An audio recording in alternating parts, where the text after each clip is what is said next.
changed itself by giving da'wah in the Roman Empire.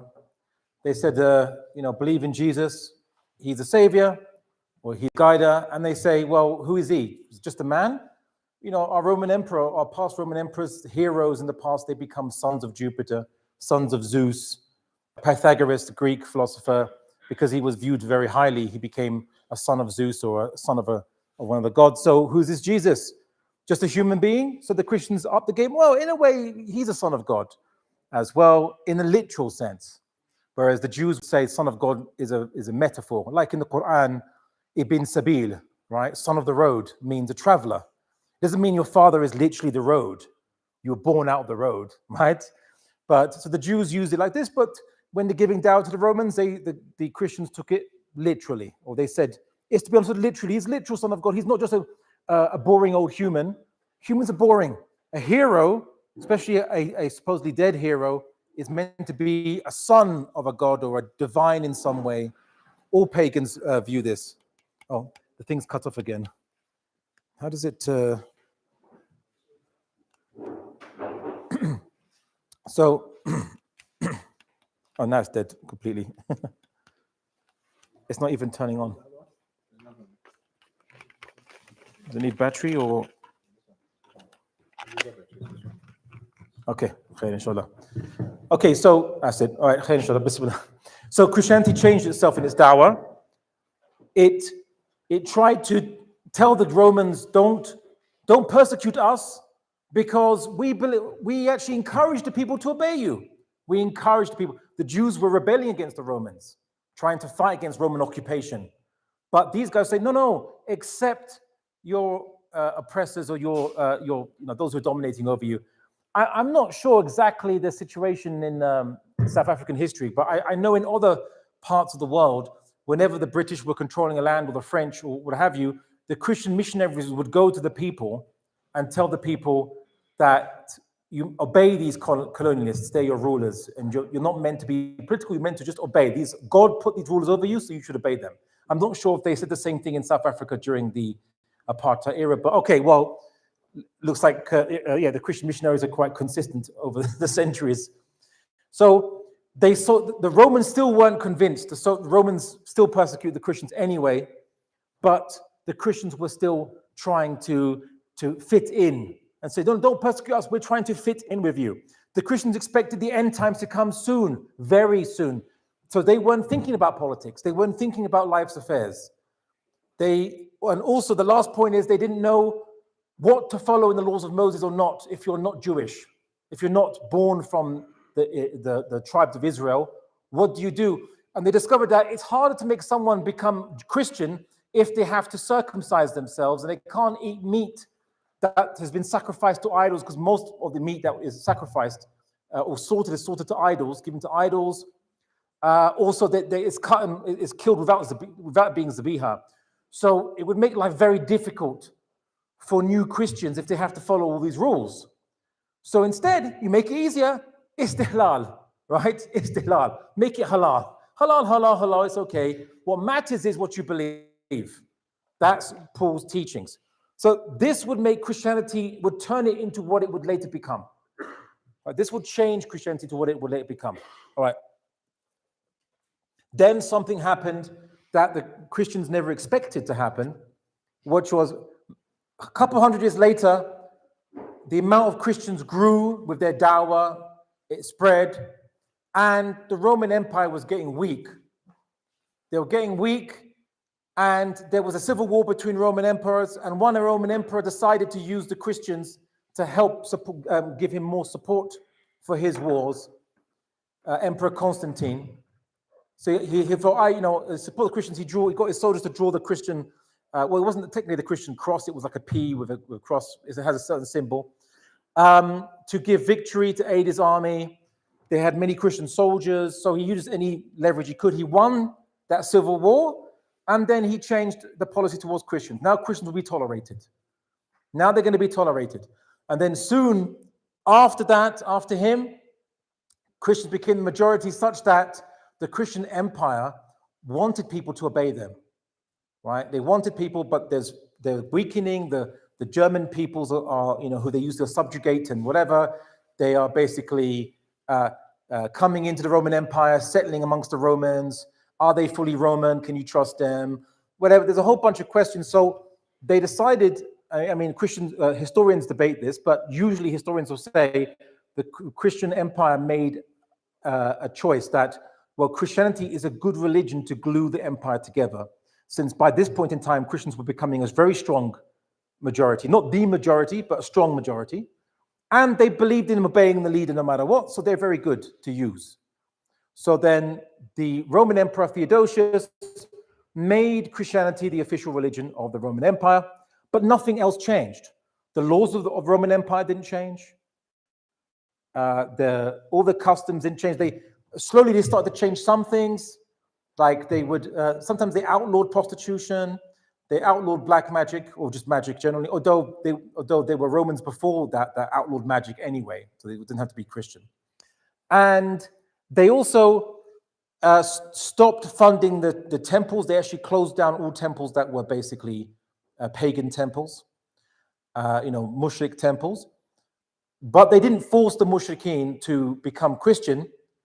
But what you did find is Christians, mobs, would start persecuting mushrikeen, would start beating them up, attacking them in Egypt and places like this, leading to, some people say that the Library of Alexandria, or one of the libraries, burning down because the Christians burnt it down because it was full of mushrik books. But anyway, so the pagans were stopped being supported by the Roman state, and the Christianity was supported by the Roman state. And then eventually Theodosius II, the second Roman emperor, Christian Roman emperor, second of his name, he said something very important. He said, error has no rights. So the shirk and the Christians adopted, and when I say adopted, the Roman emperor actually, under Constantine actually, because the Christians were having ikhtilaf amongst themselves, he declared there'd be a council of Christians coming in to debate and agree, is Jesus God or not? Right? Because there's ikhtilaf amongst Christians.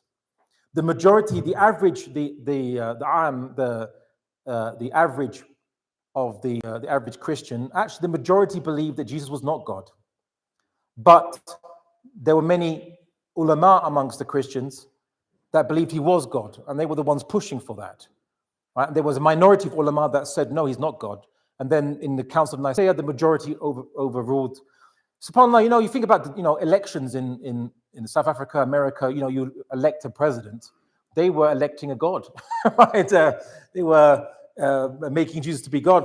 So this is the stuff that happened. The Roman Empire succeeded in standardizing Christianity, or at least one form of it, and made it the majority faction by force, by intolerance.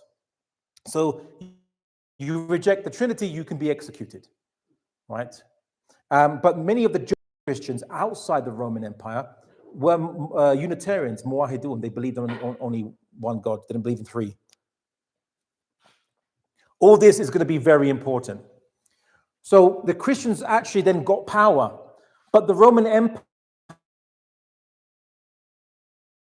emperors never stopped being the emperors. The political system of the Roman Empire didn't change, right? The emperors were still emperors. And in fact, they controlled the church. They controlled the Christian church. And by the way, I use the word church. The word church comes from the Greek ecclesia, which means, the translation is jama'ah. The direct translation of the word church is jama'ah. So church is not just a building. Church, it means the congregation, the jama'ah of the Christians. So the Roman Empire created what you call today the Catholic Church, right? Ethiopian church, somewhere else, they have different books, different Bible, not very different, but they have a different thing, and so on. So there was different churches, but the Romans controlled the majority of Christians and defined it. So then the Roman Empire used Christianity, but then eventually something happened to the Roman Empire. It started to collapse. The Rome itself was invaded. It was humiliated. And Saint Augustine, which we will talk about, is a Christian thinker that discusses why the Roman Empire fell when it was Christian. Because many of the pagans that were still around saying, look, you say that Christianity is the right religion and it will be protected by God. But look, the Roman Empire adopts Christianity and it still is being attacked. It's losing the wars. It's declining. Okay, and then so Saint Augustine then tries to explain this. He says, well, actually, that's because of your sins. That's because you're sinful. It's not because of the Roman Empire, because it became Christian. So he tries to explain this, but he doesn't say that the Roman Empire or the Christian political government has to implement any Christian laws, right? So Christianity just relied on whatever is the traditional law of that society, right? And it just says, okay, whatever customs you follow and whatever laws you follow, Christianity just believe in Jesus and be saved by him, and maybe just change a few laws, like it maybe change, ban prostitution, maybe because that's like sexual immorality, zina. Someone who's born from unmarried couple is not a real son or real daughter. The English word is bastard. They're not descendant. It's not meant to be a swear word. It's meant to be just a description, right? Or I think in Arabic you could call it walid haram, right? So this is the Arabic phrase. And this was the Roman Empire. So they never expected to actually rule. The Christians never expected to rule anything. They thought Jesus is coming, so he'll do it, right? They didn't. It was almost accidental. They became the rulers. They didn't become the rulers. The rulers became Christian, but they became Christian for their own interests, right? Okay. So this is just to give you some text. Now, I throughout my lectures, what I tend to do is I like to quote a big quote to prove what I was saying. So when you read the slides, you can see the evidence, the dalil. You could say for yourself, but I'm not going to read it out. This is Saint Paul arguing that you have to obey the rulers, obey those in authority amongst you, even if they are oppressive. They're not even Muslim, not even Christian, sorry. But you have to obey them. If you want to be protected from them, you must be righteous. The righteous person does not have to be scared by the ruler. But funnily enough, he was kind of refuted because Christians were killed by the Roman Empire for being Christian. They died as martyrs, being fed to the lions in the stadiums and things like that. So I don't know how he would explain that, but anyway, he too was also killed by the Romans. Okay. We see in the Gospel of John, Jesus is alleged to have said, "My kingdom is not of this world." Right. So if it were, my servants would be fighting to prevent my arrest. So they have Jesus saying that my kingdom is not of this world. So the Christians interpreted it in that way. They thought, okay, maybe we're not political, and that Jesus will come back in the end times. He said, oh yes, this is what it says: "This generation shall not pass till all these things are fulfilled, till the angels, the trumpet is blown, the end times happens." So this generation will not pass. Jesus' generation will not die until these things happen. Well, they did die, and these things didn't happen. So the Christians didn't expect, they didn't think politics was a question you had to answer. No point. Jesus is coming back in our generation. The end times is here, so no need to think about these things or to talk about these things. Okay.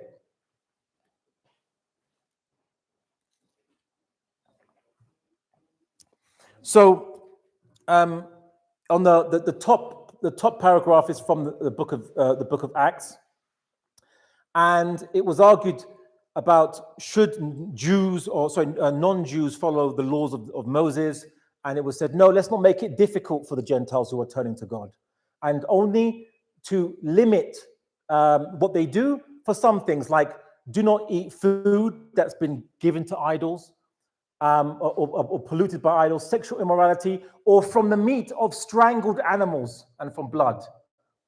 This means that Christians are not allowed to have meat that died with the blood in it, right?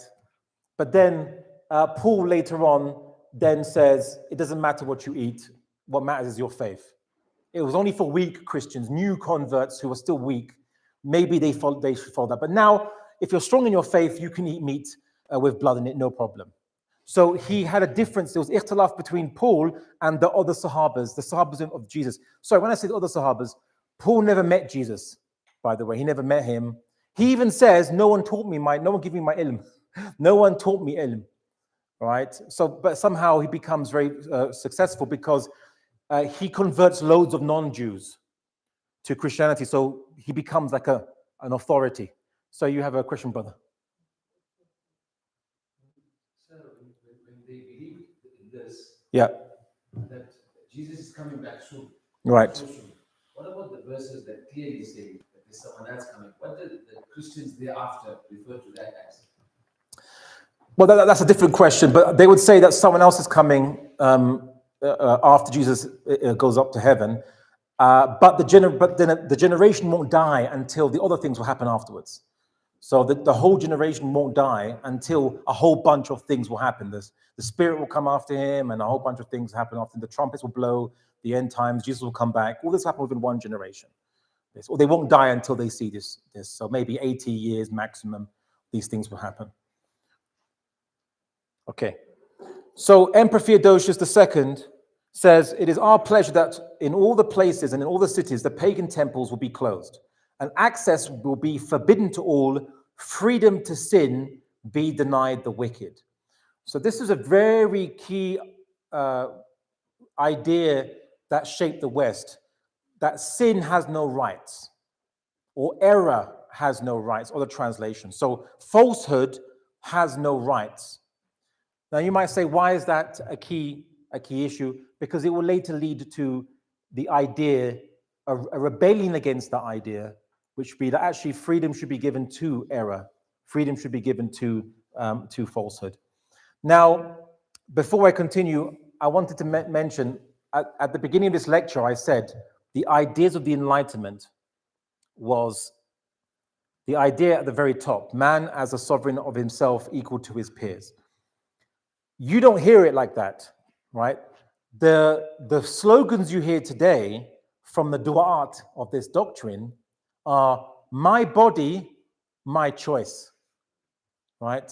I belong to me, or it's consensual, so it's halal, right? They consent, I consent, it's halal, so why is it wrong? If I want to sleep with a man, sleep with an unmarried woman, and I'm unmarried to them, or do adultery, or all these things, as long as there's consent, the owner of the body gives permission, and the owner of their body gives permission, this makes it halal. I don't mean it in the Islamic sense, but in their sense. Don't you hear those things? Right? That is the da'wah of this aqeedah. That's where it comes from. Right? Whereas we would say that, no, the owner of your body doesn't give consent for zina, for same-sex intimacy, for any of these things, or for abusing it, drinking alcohol or someone, because the owner of your body, who is it? It's Allah subhanahu wa ta'ala. That's the fundamental difference between us and the individualists or liberals or whatever name you want to call them. That's the difference between this. It's a fundamental difference in the doctrine. Okay, so let's go back.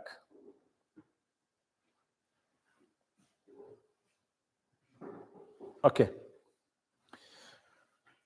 So, and then Saint Augustine argued, he was again the philosopher 416 CE of the Christian era. He argued that if there are Christians that become deviants, heretics, right? You can torture them to bring them back to the correct aqeedah, right? Because you're helping them, right? You might say, but I've heard Christians say love, we're about love. They said the same thing, but they said, if you love your brother, would you watch him run off a cliff, without looking where he's going? No, you'd stop him, right? Even if you have to grab him and force him to stop, right, running off the cliff. Wouldn't you do that? So they said, out of love, you can torture other Christians who are not following your aqeedah. All right? And by aqeedah, because they have the ikhtilaf in their aqeedah, so they say you can talk to those Christians. So this was what they believed that you could do, right? And this is what defined the Christian Western civilization. Okay. Thomas Aquinas would come much later on, but he'd argue again, obey the rulers. But something else happened, because the question is, what do you do with really tyrannical rulers that are kill and oppress? So even he started to change the doctrine a little bit and say, what? Kick them out. But that's only in extreme circumstances, not for the most circumstances. So Saint Augustine wrote his most famous book is on politics, you could say, is On the City of God. That's the name of the book that he wrote. And this is where he discusses these Christian doctrines. But we'll go on very quickly now to the historical developments. So the Catholic Church was created by the Muslims. Right? Yes, the Catholic Church was created by the Muslims, but not consciously.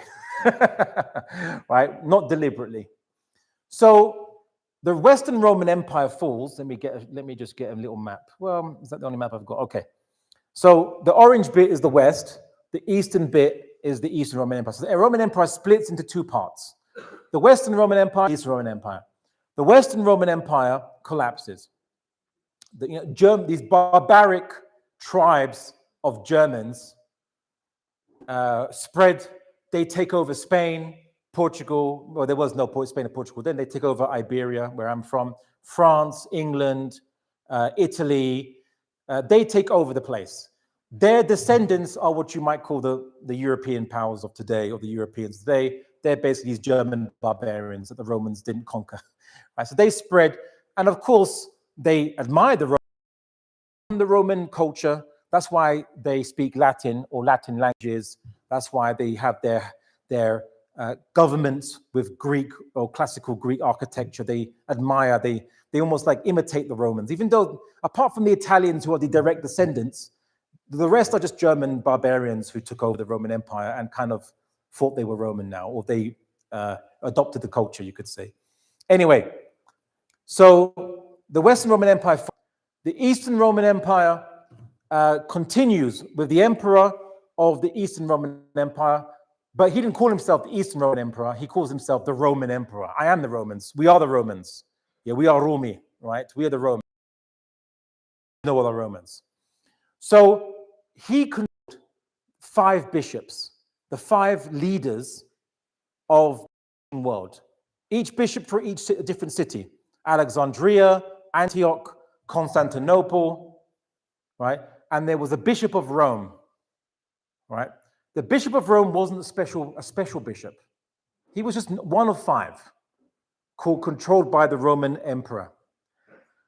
But the Eastern Roman Empire, it controlled a little bit of Italy and Rome, but the West it didn't control anymore. And it controlled Syria, it controlled Egypt, it controlled most of modern-day Turkey.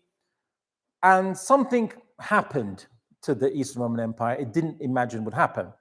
A new religion would rise up with followers and armies, and it would kick the Roman Empire out of Egypt, out of Syria, take a bit of Turkey, take all of North Africa from their control, and take the Mediterranean, making them very weak. And because they were weak, fighting the Muslims, they had to retreat from Italy. And guess what happened? The Bishop of Rome is free. He's no longer under control anymore of the Romans. Then he makes a deal with the German barbarians in his time, the Lombards, and he makes a deal with them, saying, "Look, if you protect me, I will say to the Christians in your lands, they must obey you. Right? They must obey you. We will officially say you are the rulers, and that will strengthen your control.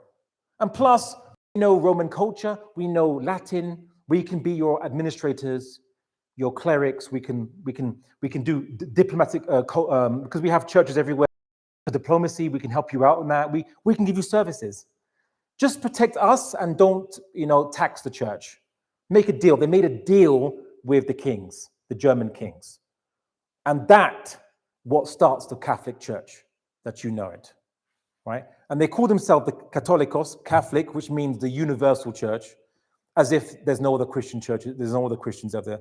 It's like, we are the real church, we are the Catholic, we are the Ahl Sunnah wal Jama'ah, you could say. That was the word Catholicos, Catholic Church.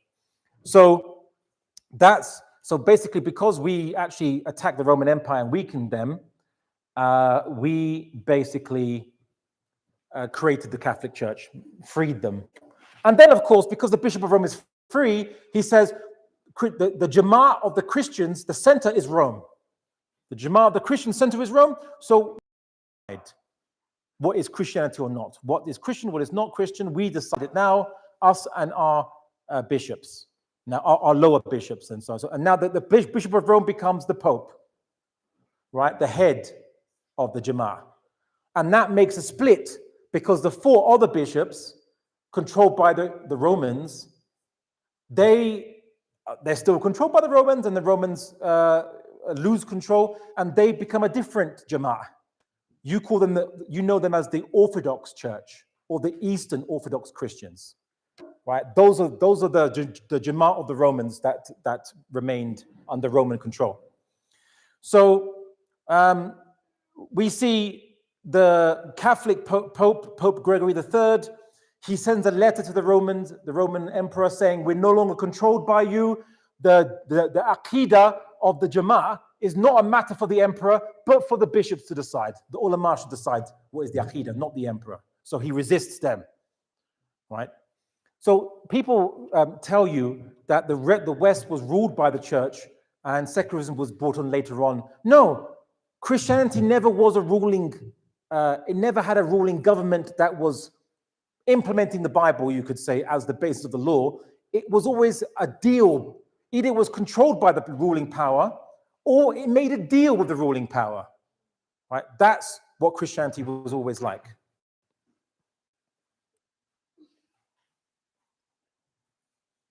Right. So then the Catholic Church argued that if any king wants to be obeyed by their subjects, they have to follow what the church says. When the church says these people are heretics, you, the king, you have to punish these heretics, right? You have to torture them. Right? So when the church declares there's a people in your kingdom who are heretics, the king has to punish them. Otherwise, the church will declare the king to be a heretic. Right? So that was how the church had power. The church didn't want to rule people directly. What it wanted to do was simply control Aqidah and the rituals, the ibadah of the Christians. And of course, the Christians give money to the church it's called a tithe. 10% of what you earn, you give to the church. So the Catholic Church just wanted the money. It wanted to control the Aqidah of the Christians and decide their ibadah. But the rest of the stuff, the kings can do that. The kings can decide day-to-day affairs and money and soldiers and war and tax. The kings can do the rest of the stuff. And the church doesn't pay tax to the kings. And the kings can't control the church or the church property. Now, this relationship in the West, there's many Germanic kings and the church. It wasn't always peaceful. It wasn't always, sometimes the kings killed the popes. Sometimes the kings took them, right? And sometimes the popes tried to involve complicated and very stressful and unstable relationship, right? That's European history, very unstable relationship. So in 1054, the two Christianities, you could say, Eastern Orthodox and Catholic Church, they make a takfir of each other, right? So they say, you are a separate religion from us now. You are not going to heaven. You're not saved. They did a takfir of each other. It was a split. Now, why you need to know this is because this split isn't just, it just happens to be to the west, to the. This split is because of different culture. The West spoke Latin, The East spoke Greek. Ukrainian, the West, the Russians did, right, in the 1800s. They look Westerners, so that's called themselves this name.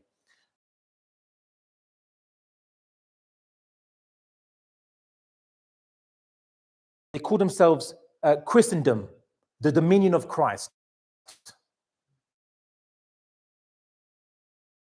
Right? And only the Eastern Christians, right? They were not Christendom.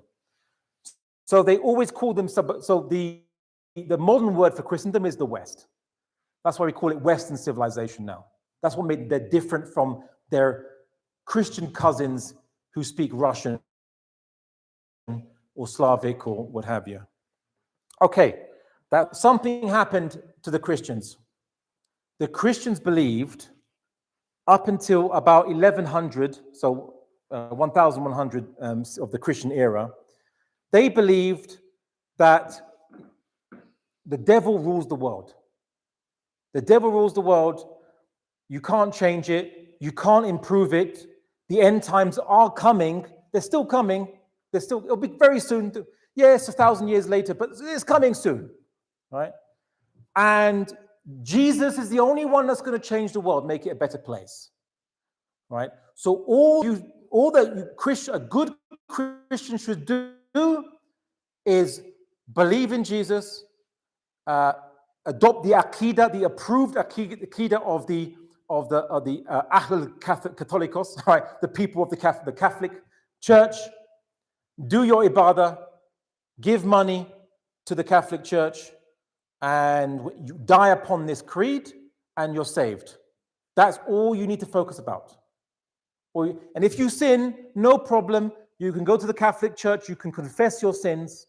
You go to a priest, you say, I've done this sin and this sin, and the priest can give you pardon you. Right? The priest can forgive you on behalf of God. Right? This is due to a Catholic doctrine that Saint Peter was said by Jesus. Saint Peter was said that whatever Saint Peter loosens and binds on earth, God will be loosened and bind in heaven. Meaning whatever he promises or grants on earth or denies on earth, God will back it up. And then the Catholic Church said, we are the khulafa, the successors of Peter. So every pope has the power that if he says you are pardoned, then God has to pardon you. And you're forgiven, then God has to forgive you. So I am the khulafa of Peter. I'm the Khalif of Peter. So if Peter has this power, I have this power. It doesn't, I mean, if you're a Protestant Christian, you'd say, no, you don't, right? That was for Peter, you're not Peter, right?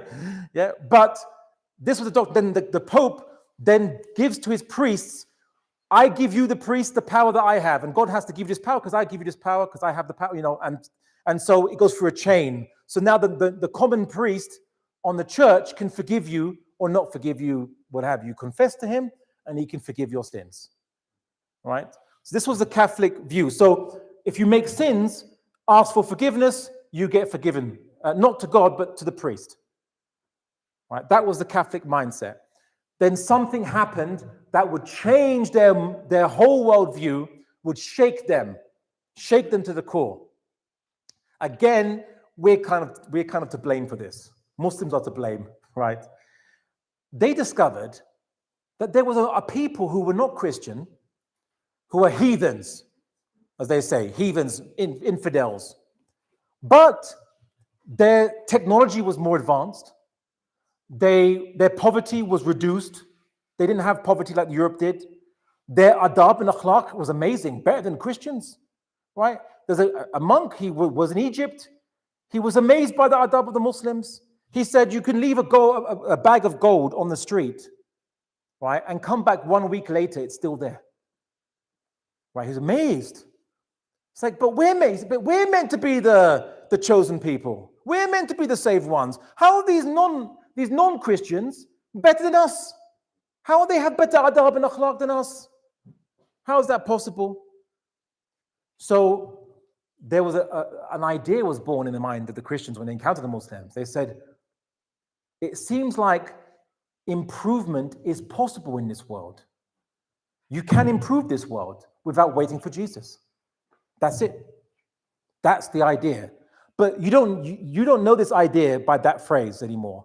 It's called something else today. It's called progress. Right? The idea of a better future, they learned it from us. Right? And so they were hungry for our books. They conquered Sicily. Sicily was controlled by Muslims for 300 years. They conquered it. They conquered Spain. They did the Crusades in Palestine. They encountered Muslim books, Muslim universities. They said, oh, I want your technology. I want your maths books. I want your science books. Ibn Haytham developed the scientific method of doing experimentation. They said, well, that's a great idea. Let's take that. Or what about Muslim Aqidah books? Oh, we don't want Muslim Aqidah books. No. We don't want that. We just want their science and tech. Right? If only Muslims had the same approach today. Right? We just want the Western science and tech. We don't want anything else from them. Yeah. But anyway, they had a better idea of ideological hygiene, as you could say, than we do. So that changed them. And then they learned of a Greek thinker that they didn't have access to, called Aristotle. Right? A Greek thinker. They had some of his books, but his book on logic, but they didn't have everything else. Muslims had translated more of his books, and they then found it, and oh wow, there's more stuff by this guy. Let's have a look at what he's saying. And Aristotle was someone who would basically base knowledge on observation. So he says knowledge comes from observing the world. So this encouraged them to look at the world, to study, and the idea of something called a law of nature. They took it from Aristotle. Muslims had an idea of this, that Allah has a law, right? A law for the world, an ahkam for al-waqiyah, for the universe, for how things work. But they took the idea of the idea of there's a natural law that you can study. Because before this, they said the Bible is all the knowledge we need is in the Bible.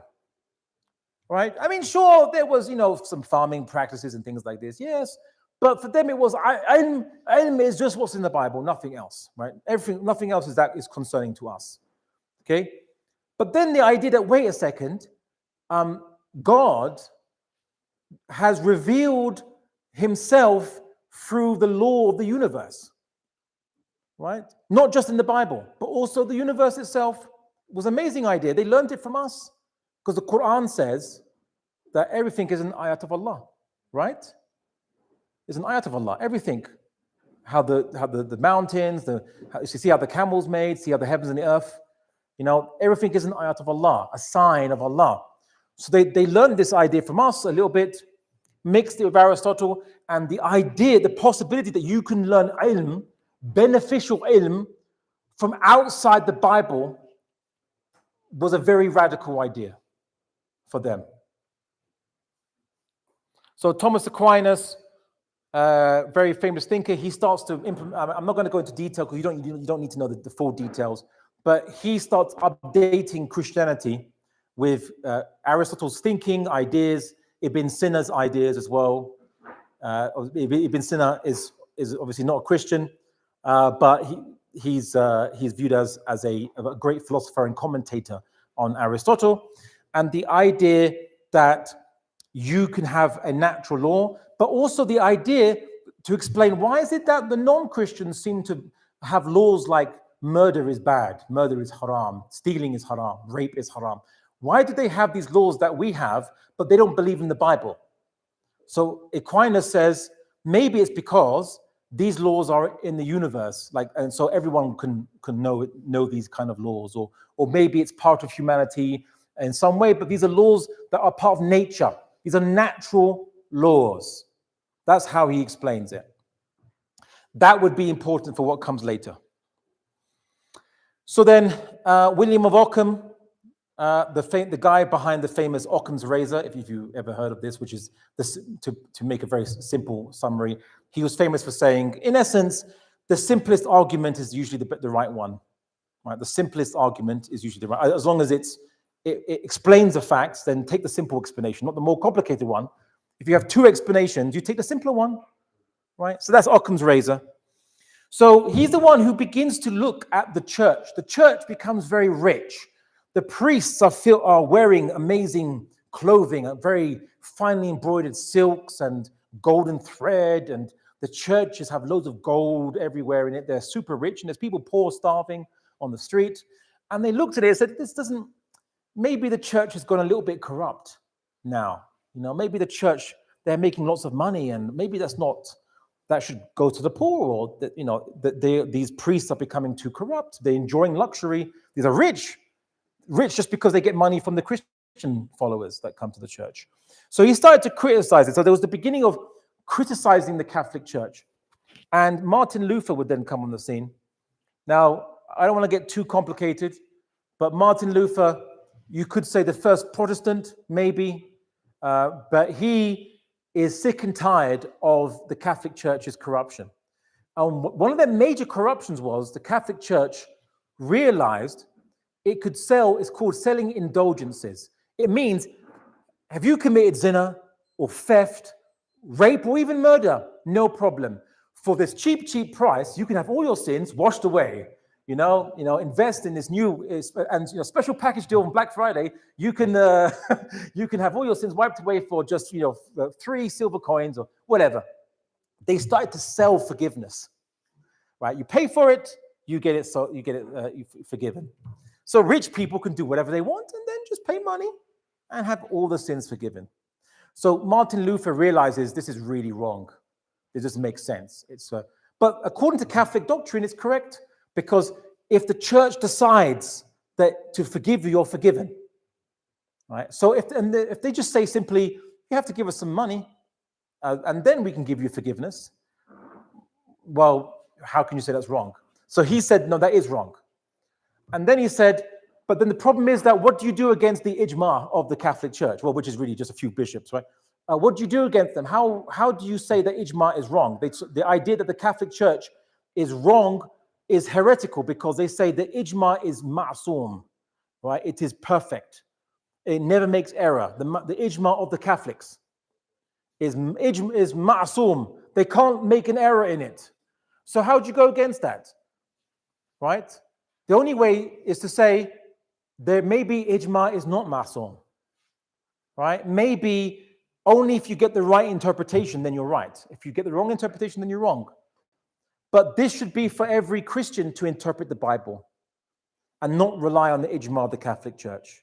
Radical idea, very radical. Sets off revolutions, you could say, a little bit.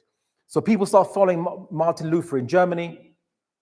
Others start following other people like John Calvin.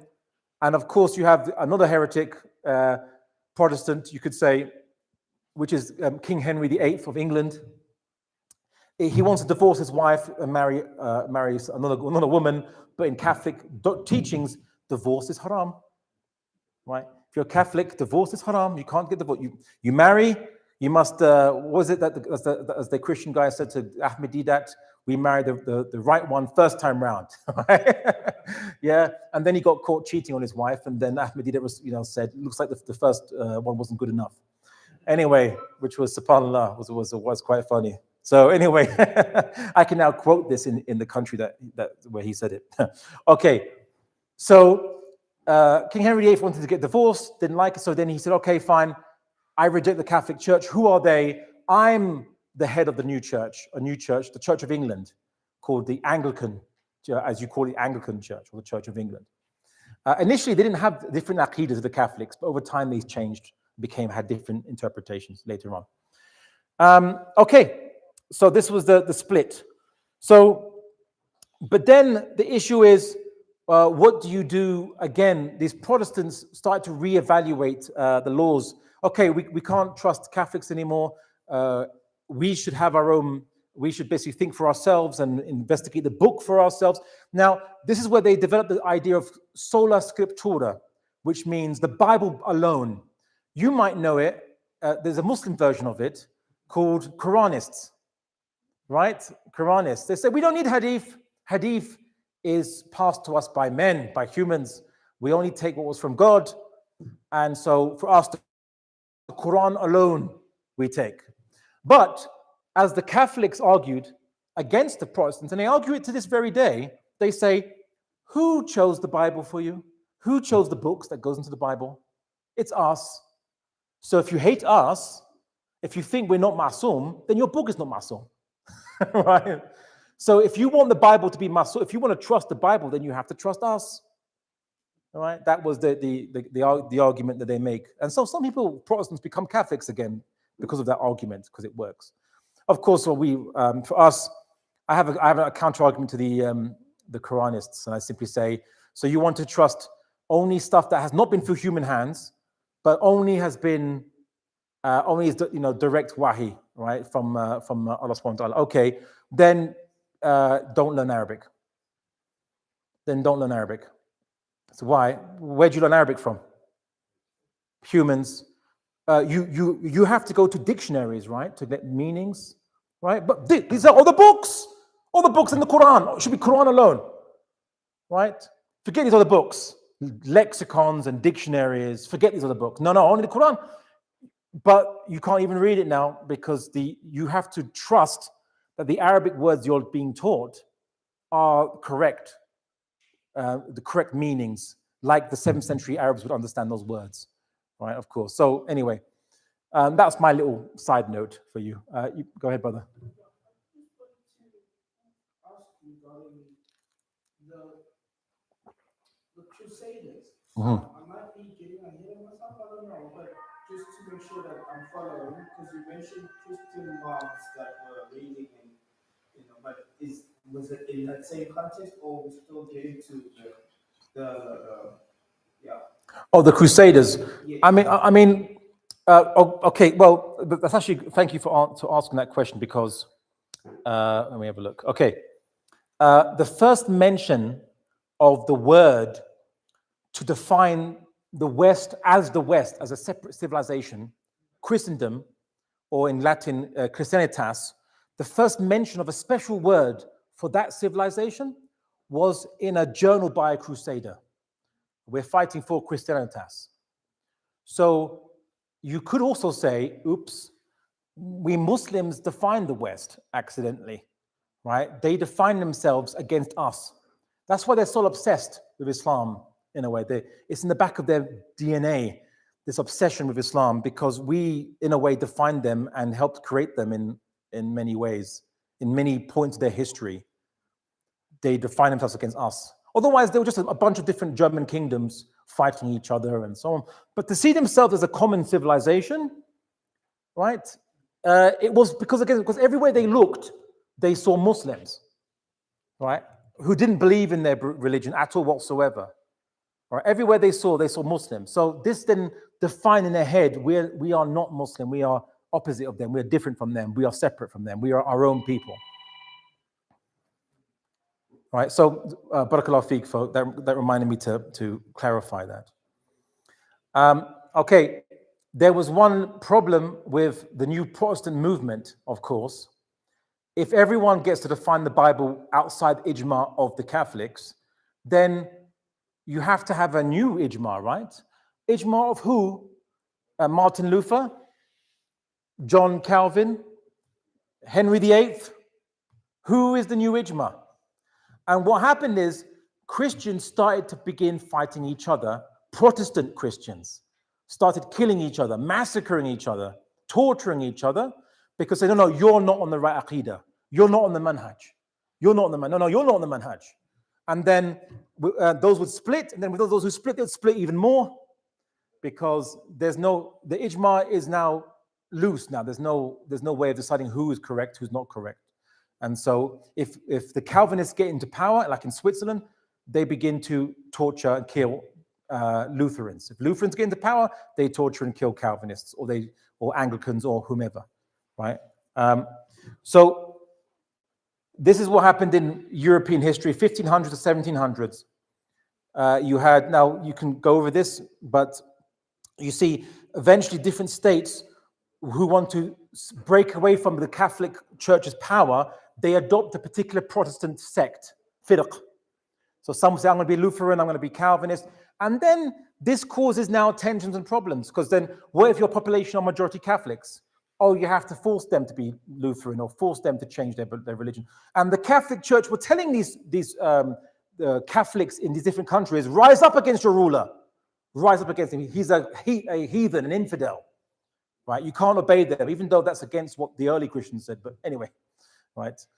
So this caused many wars within the West, and it was only resolved in the Peace of Augsburg, 1555, where they came to a agreement. It was called Chaos Regio, Ius Religio, what it means, whoever rules their religion. So what it means, they came to an agreement. It's, okay, if you're a Calvinist and I'm a Lutheran and you're an Anglican, let's come to an agreement. Okay, if I'm ruling as a Lutheran, my Lutheranism will be the state religion, and Anglicanism will be the state religion for you, and Calvinism will be the state religion for you. But if you have a minority or a bunch of your people who are a different sect to you, just don't torture them and kill them, right? But you can have your state religion be as you define it. Okay, just don't pressure or persecute or torture other sects of Christianity. That was the agreement they came to stop the fighting based on religion among themselves. Sometimes it worked, sometimes it didn't work, because they could never trust different sects amongst them. So there was various wars that still continued, and then there was in 1648 the Peace of Westphalia, which again tried to reiterate that initial agreement that, look, let's stop fighting over sects, because Europe was devastated by the 30 Years' War. You heard of the 30 Years' War? 30 Years' War was like the First World War, really, for Europe. Complete devastation across Europe. You know, populations decimated, crops burnt. It was like World War II, whatever. And it also affected their colonies as well, right, around the world, because they started colonizing the world by this point in time. So up until this point in time, the Europeans they learned the idea of progress from Muslims. So they started to improve their technology. They started to take all the tech that we learned, all the maths that we learned, and they started to run with it. They adopted the ideas of Ibn Haytham, begin doing experiments to learn new knowledge, because Ibn Haytham's revolutionary idea was, don't trust the ancient Greeks, right? Right? Don't trust them. Why are you blindly following Plato or Aristotle? Question it. Experiment. So this was an idea that also changed the West. But I used to blindly follow the ancient Greeks. So they, during Aquinas' time, they blindly followed the ancient Greeks, Plato, Aristotle, especially these new translations. Oh, wow, let's read it. And eventually people said, why are we blindly following them? Like, why do we know what they're saying is true? So the idea of skepticism came about, and this brings us to this guy, Michel de Montaigne. So Michel de Montaigne, he translates a Greek work that would cause, a Roman work that would cause massive intellectual revolution in the West. It would shake everything in the West, which was, how do you know what you believe is true, right? So it was something called skepticism, right? It was from following an ancient Greek or a classical Greek school of thought called the Skeptics. So he translated one of these works, and it was, how do you know anything is true? This caused revolution because now all the European thinkers had to struggle to explain, how do you know even God exists? Or how do you know the Bible is true, right? It caused a massive earthquake in the West. So they originally were skeptical about the Catholic Church, and that's what led to the Protestants. They gave up the idea that you should wait for Jesus, and instead they said, let's improve society ourselves, and that's why they began to improve. So from 1100s all the way to about 1600s, you could say, or 1600s, so that's about 500 years, Europe had a renaissance, improvement and change. There was no liberalism, no democracy that you'd recognize today, no LGBT rights, no women's rights, none of that kind of stuff. But they still progressed based on the idea that progression was possible, right? They didn't say, let's wait for the Mahdi to come. He will solve all our problems, right? That, oh, it's the end times, so just protect your Aqidah and follow the correct school of thought and perfect your Aqidah, and and Mahdi will come and Isa alayhi salam will come and solve all our problems. Doesn't that sound familiar, right? Of course, because that's now the Muslim mindset. So we've kind of switched places with the West, right? We switched places with them. Now we are in the Dark Ages. We believe that you can't, no point changing anything because end times. It's the Prophet Muhammad sallallahu alaihi wasallam said the end times is closer than these two fingers, right? Like the times, But from Allah's perspective, like the end time being close could be how many thousands of years? Because humans have been around maybe for 1 million years, right? So being really close could be 3,000 years, 4,000. You don't know. Okay. The Sahabas thought maybe the Dajjal was going to come in our time. They didn't know. They didn't say the years. But we see the Prophet Muhammad saying a hadith, if the Dajjal comes, I will contend with him on your behalf. I will, challenge him on your behalf. Because he didn't know when the Dajjal's coming or when. He just says it's coming. And he was saying the end times are close in his time, which is 1,400 years ago. So what's the moral of the story? Yes, the end times is coming. It's always been coming. You're not meant to think about the end times. Just make sure that when the Dajjal does come, you don't believe a guy who can't repair his own eye, broken eye. All right? Just don't believe he's God. Simple rule. Don't believe anyone who's a human, especially if he can't even repair one of his eyes. Okay? Yeah? That's it. You're protected. Of course, Ayatul Kursi too, right? But that's it. We don't need multiple lectures on it. We don't need 100 lectures on Dajjal and, what's Dajjal's favorite food? What do you think his favorite color is? What social security number will Dajjal have? We need to know this. So, no, you don't. Yeah. Right. And there's another hadith that if you're planting a seed for a tree and the end times come, finish it planting. So end times shouldn't have any effect on your plans.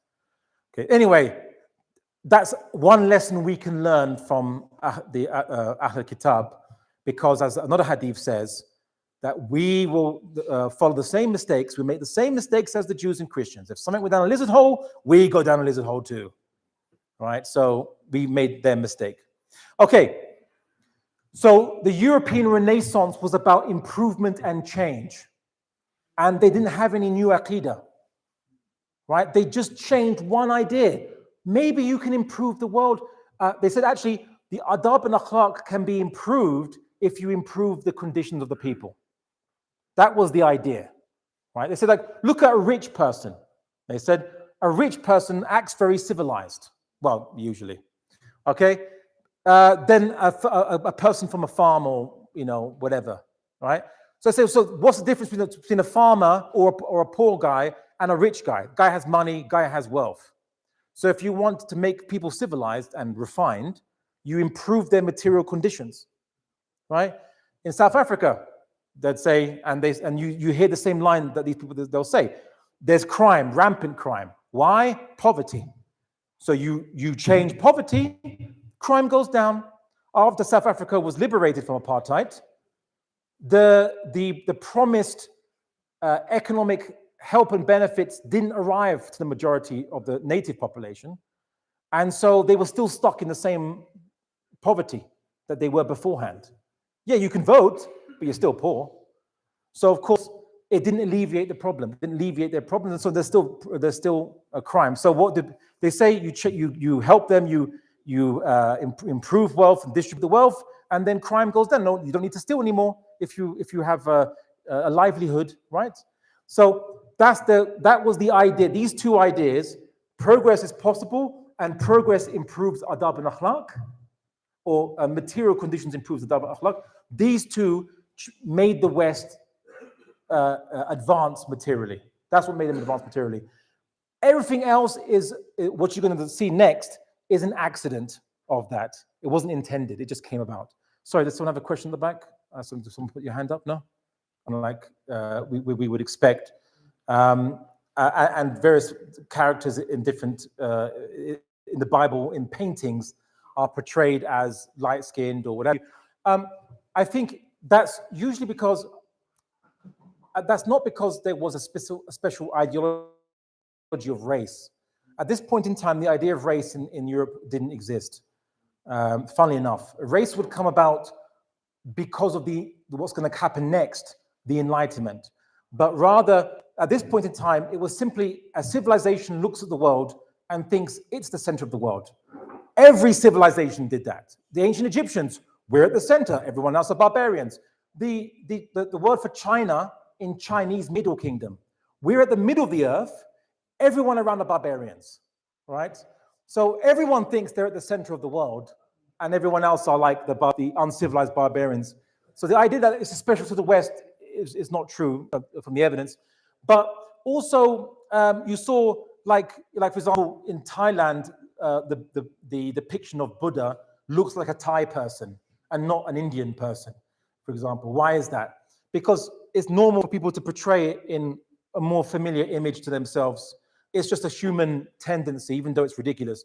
Because they weren't going for accuracy. They were just going for an image that makes them feel better about themselves in some way or whatever, right? So yes, the West wouldn't develop race lenses until later on. There's a reason why. We're going to get to that, if you like. But until that point in time, they just thought, as Christians, there are different peoples on the planet. We have to spread Christianity to different peoples. And even when the Spanish were colonizing South America and they were enslaving the natives, and the Catholic Church actually said not to do that, and that they should give dawah to these natives and make them Christians, and they become equal Christian brothers. They didn't see them as a different race or what have you. The idea that it was different races is not the case. Even in the ancient world, when they saw that, okay, there was, people from Africa, East Africa, different from West Africa, North Africa, people from Asia, different from, they didn't say the white people, the dark-skinned people, and so on. It was the Greeks would say, we're Greeks, and everyone else are non-Greeks. And then you'd have maybe non-Greeks from Egypt and non-Greeks from Ethiopia. They'd say you're Abyssinians, you're Egyptians, you're, well, I suppose the word Saracens would come later on, but it means from Syria, right? So the idea that there was, let's group a bunch of people into categories of defined by skin color. The ancient world, it never occurred to anyone to think like that. They'd say, yes, the Ethiopians are darker skinned than the Romans, and the Romans are lighter skinned, are darker skinned than the Germans. The Germans were more lighter skinned than the Romans. And everyone, everyone thought they were the best. Like, for example, the Greeks would say, here's a funny thing, the Greeks would say that they were better than the ancient Egyptians and better than the Germans. They said the ancient Egyptians are too intellectual and no emotion, which is funny if anyone knows an Egyptian. It's like, well, that they're very emotional. You could say very passionate, you say, but they looked at them and said they're very cold, right? Much how European racial biases look at Chinese people. They're very cold and distant. I've heard some racist English people say, oh, the Chinese are very cold and distant. The Greeks said that the Egyptians were like that, and that the Germans had no intellect. They were just very passionate. But we Greeks were the perfect mix of the two. Right? So you could say everyone was racist, or everyone thought they were the best civilization or the best people, and so on. I grew up in London in a very mixed area, and I had a lot of Nigerians in my school. And I had two friends. One was from Yoruba tribe of Nigeria. One was from Igbo tribe of Nigeria. There's these two different tribes or conglomerations. And I saw them making fun of each other and how they dance. Oh, your tribe dances like this. And oh, your tribe dances like this. And they say, oh, how don't you insult my tribe? And they're getting so angry, and they're saying, oh, these, you dance like lunatics. And they're insulting it. We're the ones who have the best customs and the best practices. So kibr in Arabic, right? Arrogance, thinking that whatever you're from, whatever tribe, clan, area of the world you're from is the best, it's a problem of, well, actually not just humans, but anyone that has free will. Like, Iblis had kibr. Iblis, the first racist, right? You could say, right? The jinn are the best. We're made of fire, or something approximate to that. Anyway, so by this point in time in our historical discussion, the West was still Christian, but they had begun to be skeptical of the church. They think, well, I can read the Bible myself. Why do I have to trust the ijma of this organization? And there were Catholics who were fighting back against this, of course. but they had embraced progress, that you can improve the world without waiting for Jesus. And adab and akhlaq can be improved with improving material conditions, right? So these two ideas, that what changed them. Then, of course, they encountered the new world, as they call it. It wasn't new to the Native Americans, but the new world, they got loads of gold, loads of silver, and then they accelerated beyond us, right, in the Muslim world. But I'm not going to discuss what happened to the Muslim world, but we started to reach a plateau. We were successful, powerful, rich, and we just sat back and relaxed and enjoyed it, right? And then the West just accelerated ahead of us, and soon we thought we were enjoying luxuries. We thought, let's enjoy this world. And then we woke up one day and the West was beating us in wars, when that never happened before to that level so as easily. So anyway, that's a different discussion I won't go into. But Ibn Khaldun predicted this happens to civilizations over time. Okay. So there were different attempts to answer the question of improvement, and Francis Bacon is one guy who argued that for being skeptical of the Greeks, don't trust the Greeks. Why not experiment yourself? He said this, but Ibn Haytham has said this hundreds of years before him. But he represents. Some people say that he actually got it from Arabic books. Scientific experimentation, testing. Don't do blind taqleed of the Greeks, right? But start investigating for yourself. So the idea that progress is impossible and that you can get new knowledge, and knowledge should come from new experimentation of the universe, not from following Greek books by some Greek guys who might not know what's true or not. And he also argued for the idea that the purpose of progress is sadaqah, right? That if you improve the world, this is a sadaqah to people. You're helping people, and that's why you as a Christian should do it, because you're helping people. Now, as Muslims, we have this idea of sadaqah jariyah and things like this. You establish a good institution, a new piece of knowledge, you teach or discover a new piece of knowledge, you get the sadaqah for every time that someone learns this and repeats it. So they took this idea, basically, you could say. But the real radical change would be Hugo Grotius as a thinker. He would do something which would take things to the next step. This would be the beginning of the Enlightenment. And the Enlightenment is a big thing, but no one saw it coming, right, basically. So Hugo Grotius sees Christian states fighting each other, and he sees that when Christians fight each other, they have no limits. They will massacre, rape, kill women, kill children. They have no limitations. But he looks at when Muslims or others fight each other. He talks about the barbarous races. He uses the word race. The English translation of race can also mean groups or peoples, like nations, right? It doesn't just mean race as you would imagine it by the modern meaning now. So that you could say he looks at barbarous nations, and that even the nations, that they have some limits, right? So the Muslims have limits, the other people have limits, but Christians, when they fight, there's no limits at all. They just kill, massacre. You can't trust other Christian states to honor their agreements or any of this kind of stuff.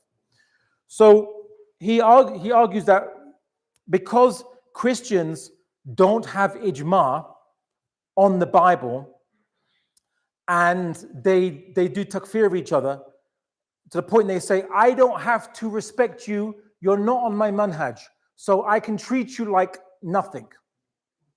Right? You're not following my aqidah of Christianity, I can treat you like not a human. So he tries to think, how do we resolve this problem? Because you can't say the Bible says no, because Christians are using the Bible to justify killing each other or fighting or saying, this is a Protestant Calvinist, I'm a Lutheran, I don't need to respect them or their women or children, they're all Kafirs, they're all disbelievers to me, right? So what happened?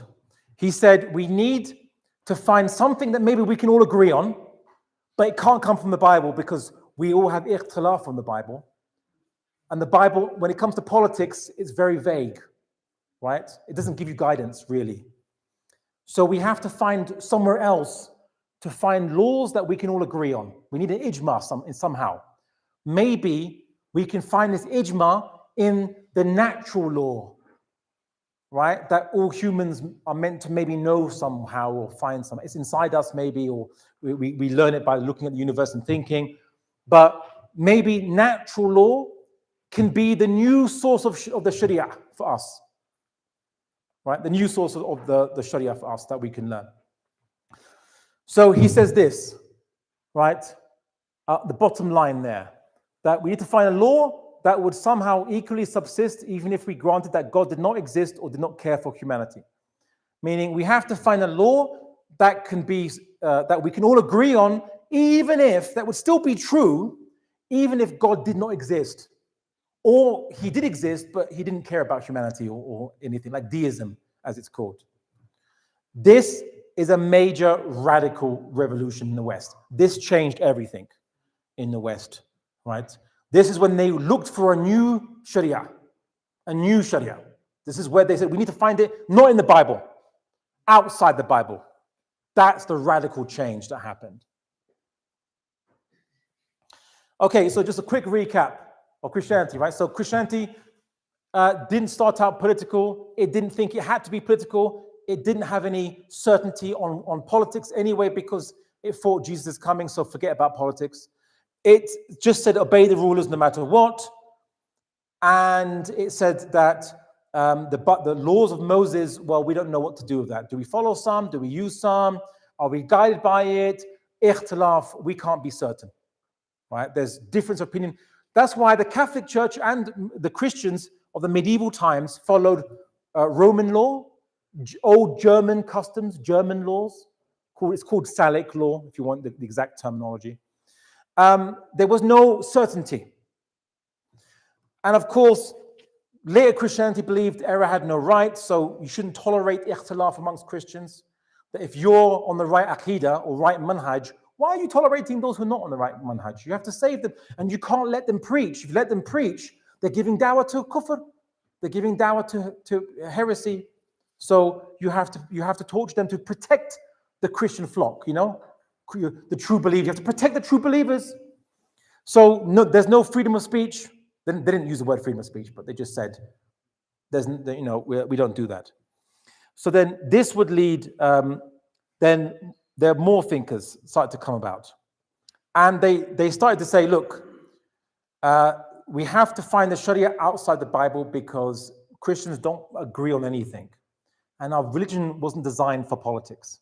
Okay, they didn't say that, but that was the issue. Our religion is not designed for politics. So then this guy, who's a Baptist, a Protestant, Thomas Helwys, if it's the correct pronunciation. So he basically said this, that, look, maybe a king shouldn't get involved in Aqidah disputes. Okay, maybe the king should just say to his followers, his subjects, obey me, give me tax, that's it. Right? But the king should not get involved in the Aqidah of the subjects. Right? If you want to improve the Aqidah of the people, just give dawah, have the bishops of the Ahl al-Haq preach the truth and give dawah, but don't torture and whatever, because it doesn't really help. Maybe only God can really change the heart of people. The king cannot change the heart of the people. That was you start to hear these arguments starting to come about. It's a reaction to early Christian ideas. They're reacting to it. They're saying, actually, I disagree. I disagree with this. So he goes on, and you can read this basically, but he basically says, let men choose their own religion. By religion, he means sect of Christianity. He didn't think about non-Christianity. They were thinking within a Christian lens. So choose their own sect. Let them do that, and have da'wah, but like don't get involved in torturing them. The king, you as a German king, why are you torturing people? Don't listen to the Catholic Church, basically, right? Just demand obedience. Guess what? Maybe they're going to obey you more, right? The different sects. If you don't get involved with them, they're going to obey you more because they're not scared of you. They don't think you're going to interfere with their life, so they'll be more loyal to you then. That's how he sold it to the kings, you could say. So you can read all this. Then John Milton, sometimes called the father of free speech, as you might say. So he makes arguments against people being intolerant. And he says, look, amongst the Christian Protestant sects, have debate, have discussion, but he argued against censorship. He said, look, before you publish a book, in England, the book had to go to the government. The government reads the book and they either approve it or censor it before it gets published. That was the law, right, in his time, 1644. So he argues, how do you know if the book has beneficial knowledge or not if the people can't read it? Right? Like, let the people decide this, and maybe once it's published, then we can say it's bad or good or what have you, but because we're trusting the government to decide it for us, but they might be biased, right? And remember, if we don't trust the church, then you can't trust the government, right? So the Catholic Church, that is. So you should not censor books. Let them be published, and then we can talk about banning them afterwards. That was, I suppose, more his argument, right? But in case you think he's all Mr. Freedom, he's Mr. Liberal Free Will, nope, he's not. Because he actually says that you should not tolerate Catholics and you should not tolerate those who believe in the Quran, because he says that they believe in a different law from the Protestant governments, and they'll always be more loyal to, so the Catholics will be loyal to the Pope and the Muslims will be loyal to the Caliph, because there's a Caliph at this time, so you can't tolerate them or trust them. So they don't deserve to be tolerated. So it wasn't all freedom and tolerance, right? Right? Let's have more free discussion.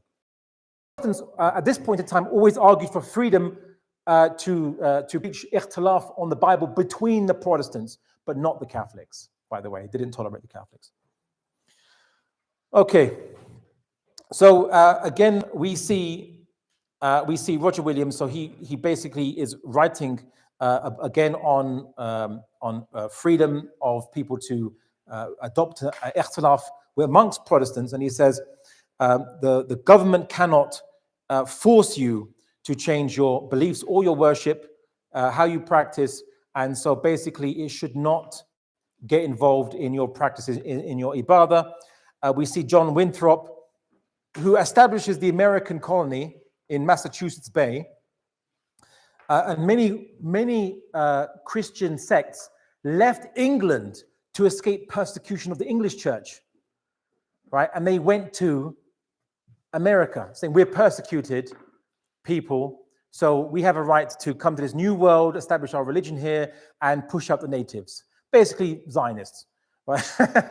We're persecuted, and we have a right to come here and escape persecution, and so on, and establish our beliefs, and so on.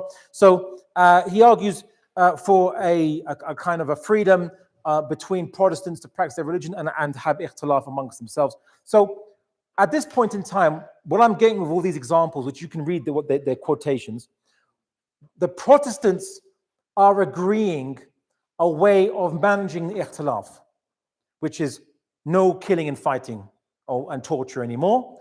Oh, no, you can still fight Catholics, of course, because you can't trust them. But amongst us Protestants, let's stop killing each other, right? Because there's a problem we've noticed. If there's no ijma that can ground our interpretation, then every single Christian is potentially their own jama'ah. Right? Every individual Christian is a jama'ah, could be a jama'ah by themselves. That was the resolution of this. Then, but they weren't secular at this point in time, by the way, right? They weren't. They just simply said not to establish an aqidah. And what I mean by aqidah, the ikhtilaf that they had is things like, the Christians, in Mass, they take bread and they take wine. And some say, they say the phrase, this is the body of Christ, this is the blood of Christ. So there was ikhtilaf. Is this literally the body of Christ and the blood of Christ? The Catholics explained it's called transubstantiation. They say when you hold up the bread, it turns into Christ's body, and the wine changes into Christ's blood, right? So it's literally true. And some Protestants said, no, it's metaphorical.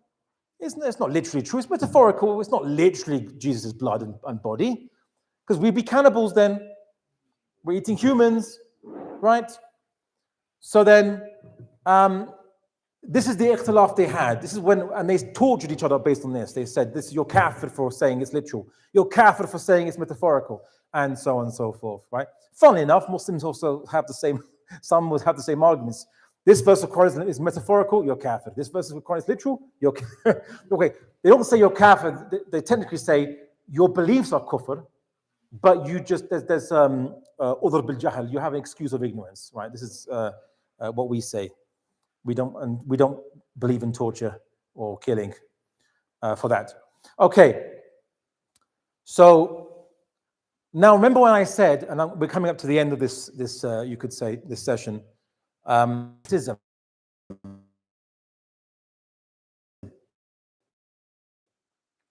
right? How do you know anymore? You have to have a new basis, a new usul for ilm, right? So René Descartes steps into the arena with his answer to the question, right? And he didn't know it would be taken, it would go that far, but he wrote a book called Meditations on First Philosophy, 1641. He's arguing against skeptics, and he says, okay, how do you know anything is true? How do you know that you exist? Maybe you're an imagination, this is all a dream or imagination or something. How do you know it exists? So he simply argues, he begins to argue this, well, okay, let's start from the basis. Not that the Bible says you exist. We put that to a side. He doesn't reject the Bible. He just says, let's put it to the side. Let's start from the basis. Okay, so I know I exist because I'm thinking about myself. I'm thinking. And in order to, thinking is an action, it's amal. But to do amal, you have to exist, right? Nothing can't do amal. So you have to exist to do amal, to do actions. So I'm thinking, therefore I exist. That was his first basis, and then he builds on that and builds on that. Then he argues God exists ultimately because then there's something outside me that's creating everything, that's establishing everything, and he builds an argument up, and then he builds and builds and builds and builds up a basis for knowledge, right? So from the mind. So your mind exists, therefore you exist, and knowledge can exist because it comes from the mind, and so on. So that's his basis. There'll come another guy called Thomas Hobbes that we will come to in the next session tomorrow, more. But Thomas Hobbes, so René Descartes is French. Thomas Hobbes is English. So Thomas Hobbes said, look, knowledge starts from observation. So your mind is blank. You're born with a blank mind. Ilm starts by your eyes seeing, your ears hearing, your mouth tasting, your hands feeling. That's where knowledge starts. Ilm starts from observation, experience. This will cause two different schools of thought on philosophy. Continental philosophy, European mainland philosophy, that's René Descartes, and English philosophy, you could say, that direction, Thomas Hobbes. That's where it begins from this. And what you get is right wing and left wing will arise from these two. Left wing comes from the continent, from René Descartes, and Thomas Hobbes will lead to, you might call, more right-wing ideas later on, which we will discuss. You don't have to worry about what right-wing and left-wing means today. We're not there yet. Okay, so you relax on that. And you might say, well, I don't understand, how does left-wing ideas come from? Where does it come from? Well, if you think that knowledge comes from experience, then you might say, well, men and women are different, so different rights. I look at men, I look at the women, they look different, different rights. Whereas, let's say, if you are following René Descartes' idea, there was a guy called Francois Poulain de la Barre, 1648 to 1723. He followed Descartes. He's a talib Descartes, right? He's a student of Descartes, you could say. Follows Descartes. So he comes to this next conclusion. He says, why do humans have rights, or why do we have rights? It's because why not are we different from animals? Well, we have a mind. Okay, if we have a mind, and by the way, René Descartes believed that the mind and the body are separate, right? Because the body is physical, the mind is not physical. So Francis Paul de Debar asked, do women have minds? Yes. Is the mind separate from the body? Yes. Women have different bodies to men? Yes. But it doesn't matter because they have minds, and mind is not physical. And so if they have a mind and men have a mind, then they should be equal and treated equally. Forget about the physical differences, right? That's the radical. He's the first feminist, you could say. The very first feminist was a man, of course, on that, right? And his famous phrase was, the mind has no sex, meaning the mind does not have male, is not male or female. So there's no such thing as the female mind or the male mind. I know what you're thinking. He must not have been married. But that was the case. So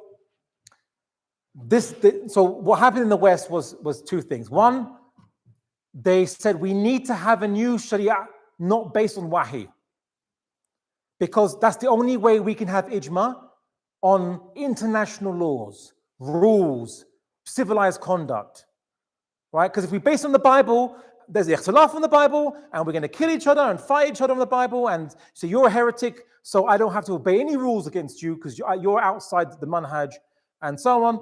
So we have to get away from that. We have to escape from this. So we have to find a Sharia outside the Bible that we of the world, right? Ilm begins with the experience of the world or begins with the mind, but it does not begin with the Bible. Okay, these two radical ideas will create the Enlightenment, right? These are the building blocks of the Enlightenment. Now, one of the things is, and I suppose this is, I'll kind of end it there in a little bit, but before I do, some lessons to be learned from this part, because I know we're going to refute and go into liberalism and it's the Aqidah, but it's important that you don't make the same mistakes that lead Muslim youth to go down the same pathway as the Christians did, which is, it involves two things. So one thing is, we as Muslims need to learn what the Sharia of Islam says about life's affairs. How does Islam solve poverty? How does Islam manage society? Not just general things, details. Like if farming land is not used after 3 years, it gets redistributed to people who will use it. So from Hadith. This concerns land use. If land is artificially irrigated, tax is cut by half from Hadith, but concerns economic policy, concerns encouragement of infrastructure and development, which improves yield. This is from Hadith, right? Public resources like water and now gas and electricity can't be privately owned or state-owned. It's public property from Hadith, right? If you don't tell young people what the commandment of Allah is to solve human problems, they'll find it somewhere else. They'll find it outside the Quran and Sunnah. Why? Because children or young people want to change the world. You want to improve the world, for those of the young people here, right? And if you're not given guidance, you'll get it from anyone who promises you guidance. All right, that's the first thing. So many people who become socialists or liberals, young people, they did so because all they learned in the madrasa was tajweed, aqidah, private practicing ibadahs, siyam, that's it. That's it, nothing else, right? And so that's the key issue. The other issue, some then Muslims will say, well, if you want to establish an Islamic system, on what aqidah will it be based on? There's another argument they say. That's irrelevant, because apart from the three Mu'tazilite caliphs, who were the only ones who started to force aqidah on people, was tortured because the aqidah was being forced, right? The Khulafa generally did not get involved in Aqidah Ikhtilaf, right? We didn't have the problem that the West did, right? Apart from the Mutazilites, 3 Mutazilite caliphs, funnily enough, right? It was understood that ulama, you guys argue and debate on Aqidah. We don't get the police or soldiers to do it, right?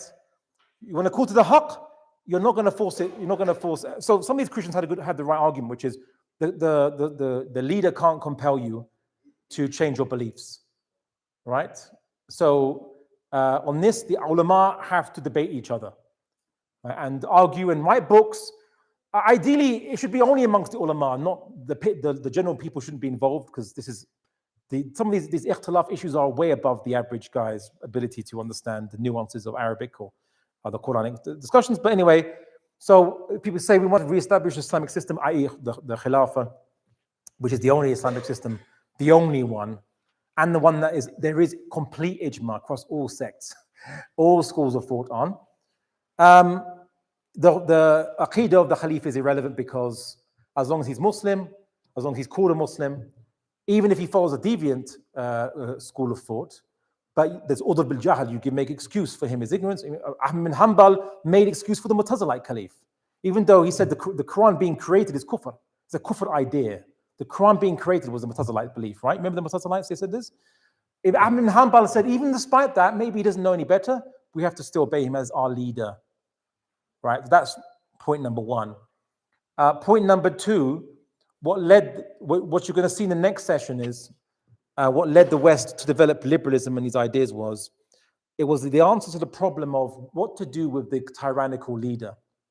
What do you do with a tyrannical leader that literally betrays the people, kills, massacres, betrays them to their enemies, that at any moment, if the leader doesn't like you, at any moment he can arrest you and kill you. What to do in that situation? So because Christians had been saying, obey the leader no matter what, this was opposed by a movement which said, well, Christianity is wrong on this matter, or it's basically incorrect interpretation of the Bible. The leader should have limited powers, right? So he can't just arrest you and kill you, because if that's the case, then you're actually a slave, you're his slave, because you're his property then. He can do whatever. If he can kill you when he wants, then you're his property, right? Because if I own something, I can do whatever I want with it, right? It's my property. So you're not free, right? That would lead the West to that. So they invented what would now be called liberalism, or we'll come to that in the next discussion more in detail. But they invented it because there was no limits on the ruler. Whereas for us as Muslims, the only one that we believe that has no limits is Allah subhanahu wa ta'ala. Well, no limits imposed on him. Sure, he can choose to limit his actions. Like, for example, he's made injustice haram for himself. Of course, but no one's forcing him not to be unjust. It's one that he puts on himself. But that's the only one that's unlimited for us. Everyone else, there is limitations that the classical scholars discussed. And unfortunately, here's the problem. Again, if you disagree with me on this one, we can discuss it. But I'm going to tell you this because I saw this happen in Western history, and I just don't want it repeated for us. There's a group, which some people nickname as, I suppose, the Mudahila, or those who follow Sheikh al-Madkhali. And he came up with a new doctrine that didn't exist amongst classical scholars, which is the idea that the leader can even change the Sharia, so not implement the Sharia of Allah, and you still have to obey. He's still your leader, as well as you're not allowed to even criticize the actions of the leader. Okay? Whereas, Ahmed bin Hanbal criticized the Khulafa, who were Mu'tazilites, but he did so in the means that he criticized the actions they did, but he never insulted them directly. But this is not because the leader has a special right. It's because he's simply a Muslim. As a Muslim, I can't insult you. Right? I can't say you're evil or bad or curse you. Right? So you treat the Muslim leader like you treat a Muslim. And that's just it's not special rules. It's the same. He's just a Muslim. You treat him the same as a Muslim. But you can warn the people if the person is doing bad actions, you can tell the soldiers, don't obey him, this order is haram. Right? You can do that. Right? And of course, there's hadith by the Prophet Muhammad which talked about obey the leader, even if he is, because the Arabs had some racism in them. And they looked down on the Ethiopians, Abyssinians. They thought they were better than the Abyssinians. So the Prophet Muhammad used this as an example to show, obey the leader, even if he's an Abyssinian, former slave, even if he's mutilated, so he doesn't look perfectly handsome because he has mutilations on him. As long as, right, he Aqama Kitab Allah minkum, establishes the book of Allah over you. As long as, conditional, right? So as Muslims, if we believe, if we allow Islam to be hijacked to say that obey the rules no matter what things they do, like UAE, they are massacring our brothers and sisters in Sudan. It's virtually worse than Israel is doing to the Palestinians, right? Being starved, executed, raped, our brothers and sisters, right? And we know there's a hadith from Rasulullah that said that the one drop of blood of a Muslim is worth more to Allah than the Kaaba and all its surroundings. We should be in uproar, outrage, right? UAE, they're not our rulers, right? I mean, well, technically, apart from the Khalifa, naturally no one can be the ruler. Imam Ghazali said this, by the way. Imam Ghazali said, your marriage contracts are also doubtful because if there's no Khalifa, by the way, because who presided over your marriage contract? Oh, well, I had an alim. Is the alim appointed? Is he an appointed alim? Is he appointed judge? Appointed by who? Or there's no one to appoint him. So how is he different from a guy on the street? This Imam Ghazali argued this, by the way. I'm just saying. Yeah, Imam Ghazali argued this, right? Now, we have to make do, of course, but he said, without Khalifa, it's such a emergency situation, a catastrophic situation, that we're all on the verge of sin. And correct me if I'm wrong, and many of you are following the Ahnaf, right? So you're Hanafis. I believe the Jummah Salah, you have to do an extra 2 rakah because if there's no Khalifa. Some people say that's what some Hanafis say. Correct me if I'm wrong, I heard. Because the Khalifa appoints those who are the Khatibs, and they then, it goes down a circle. They appoint all the Imams, and then that trickle down all the way to your local mosque Imam. So the local mosque Imam is not officially appointed, right? And so that means that the Salah might be invalidated. Anyway, so we have to argue that Islam is practical. We have to explain what Islam, the solutions of Islam is, political solutions. If not, then say goodbye to your kids. They're going to be socialists, liberals, feminists, and so on, right? Say goodbye to them because they're going to go to university and they're going to find the warm embrace of socialist books, liberals, all offer to them, here's the solution to all your problems, right? They're going to go that way. And eventually, they're going to say, okay, justice and rights are from socialism and feminism and liberalism. And then they're going to eventually one day open the Quran and say, wait a second, this gives us rights and justice, but this is not the same as what the Quran says. So what's the conclusion? The Quran is unjust and therefore not from Allah subhanahu wa ta'ala. And the surveys of ex-Muslims have said, about the 50% have said, the reason they left Islam was because they thought it was unjust compared to these modern ideologies. You understand? So I'm simply saying, I mean, I know you're here now to obviously in this course to obviously know how to refute these ideas, but it's not simply refutation. You have to provide the alternative. Okay? The Shahada starts with La ilaha, refutation, illallah, Muhammad Rasulullah, alternative to the falsehood. Okay, so that's very important, and inshallah, if you teach that, then you can vaccinate your kids against these ideologies and make them activists for changing the Muslim world, for the haqq, and being shuhada al-nas, right? It's being witnesses to mankind of the truth. Anyway, okay, I'll leave it there today, but we've got up to the Enlightenment, and the next session tomorrow, we'll start with what the Europeans did with all these ideas they developed, where it led them to, where they went with that. Okay, should we have some questions and or is it? So it's just going to be covered tomorrow. I have something to ask. Please, Sheikh. You know, I'm just going to go back a little bit. Sure. You might have mentioned this, I'm a Christian. Sure. I just want to ask, most of what you spoke about and the dates that came up in your presentation were in the year of 15 and 1600s. Much of what you spoke about. So I just want to ask, like, so what were people actually? I'm a revert myself, so I come from a Catholic background. Sure. Funny to speak about it so proud.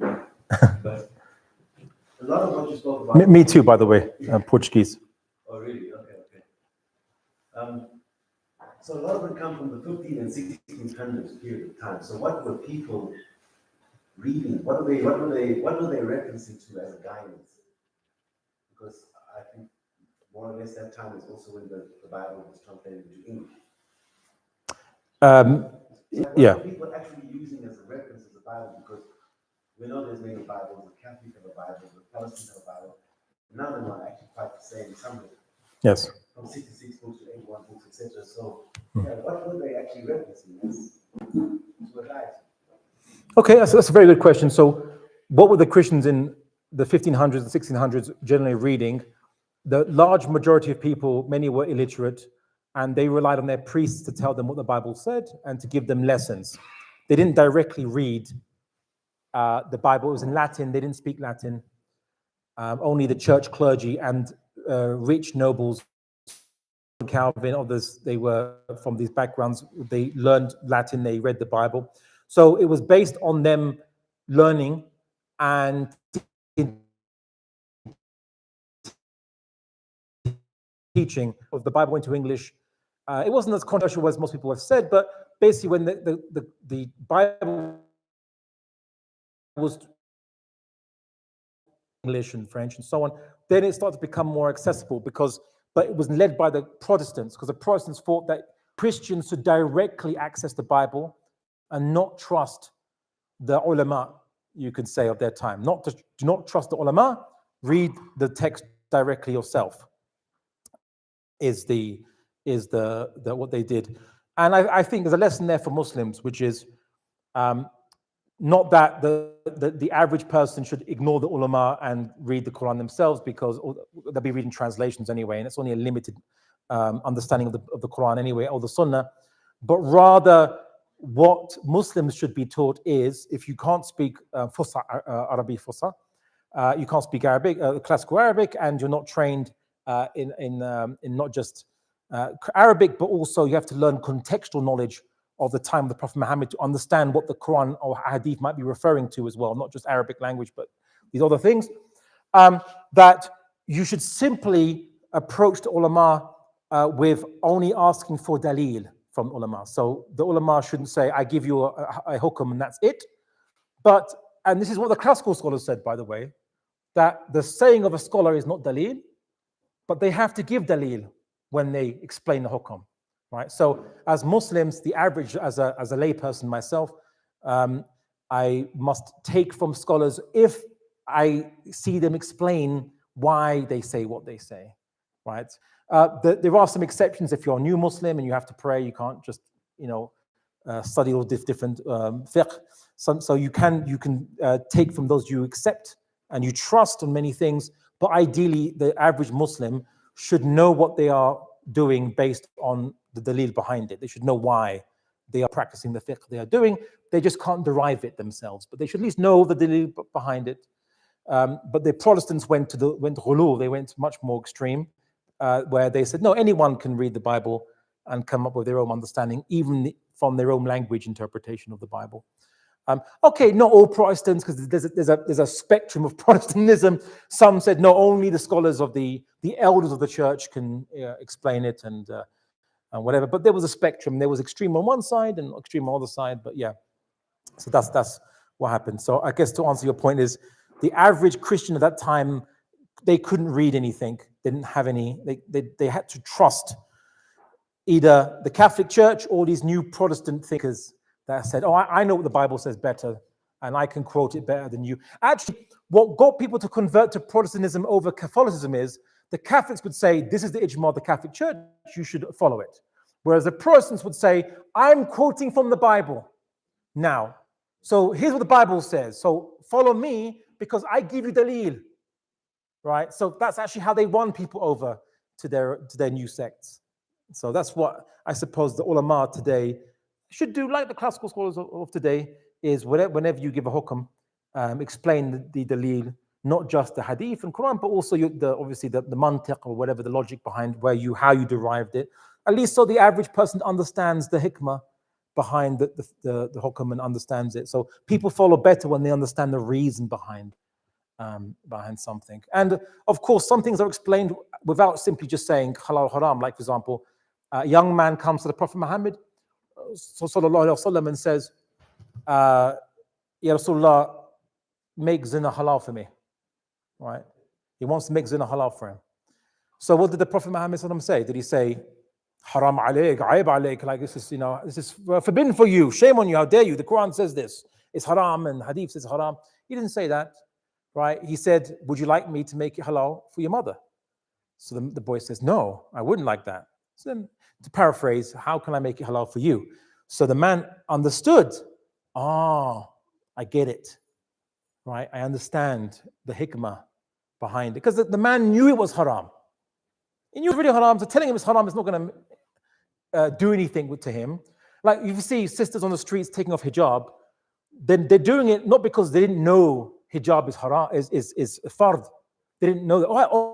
Really? It's fard. I didn't know this. The first time I've heard of it. Or when some people do jawla, they go out and tell people to pray. They say, prayer is fard on you.